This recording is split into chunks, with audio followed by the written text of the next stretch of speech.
Hello everyone.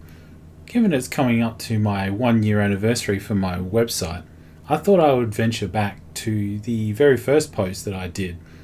I have mentioned previously that I would be going back to select posts that I've done and giving them a video narration, and I thought why not return to where the journey all began.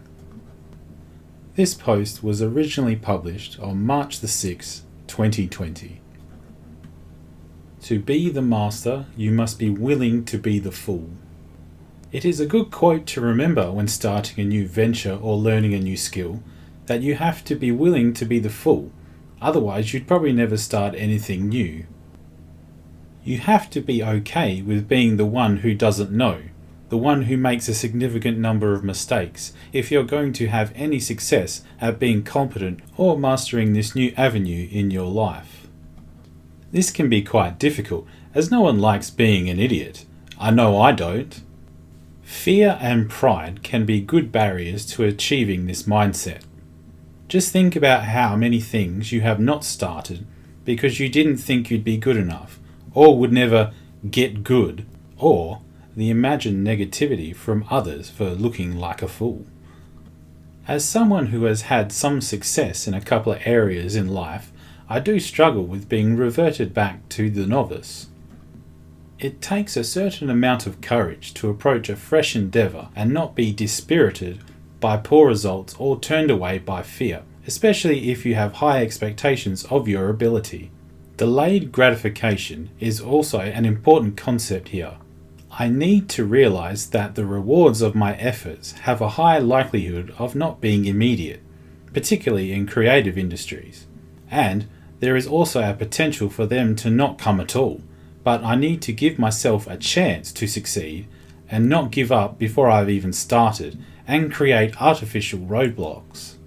I started this writing website with these thoughts in mind, about giving myself a place, and a low risk place at that, to start my new career and go through the process of learning and cultivating my writing. Thank you for joining me. Gold star for you. I have come from an academic background, and it is chalk and cheese with writing style. Making the switch from writing formally to conversationally has involved reversing ingrained patterns of my writing. So now I can use more deliciously descriptive and emotive words, and not fight my instinctual prose-like structure and storytelling.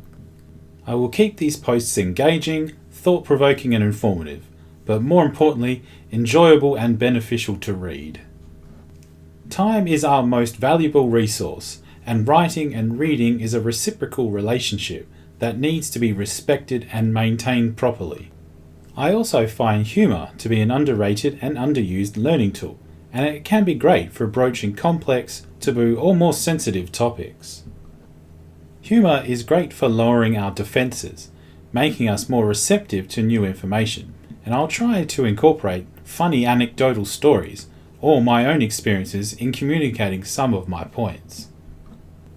I have written in the About section of my website the topics I am going to cover, but for the sake of convenience I will include them again here. Travel, psychology, philosophy, mythology, motoring, basketball and video gaming, plus any ad hoc things along the way. I will post every Friday, and they will range between 500 to 1,000 words, as to not occupy too much of your time. Looking back, the word count limit was a little bit harder than I imagined it to be. As I wrap up my first post, I'd just like to thank you for being here on the start of my journey down the road of writing. Where this will end is anybody's guess, but I believe this will be an eternal excursion in authentic self-expression and exploration of the mind, encompassing an empathy to make the lives of others that little more joyous. And I definitely didn't write that sentence with the intention of ever having to narrate it. All jokes aside, have sympathy on this poor fool as I try to craft some mastery out of this skill called writing.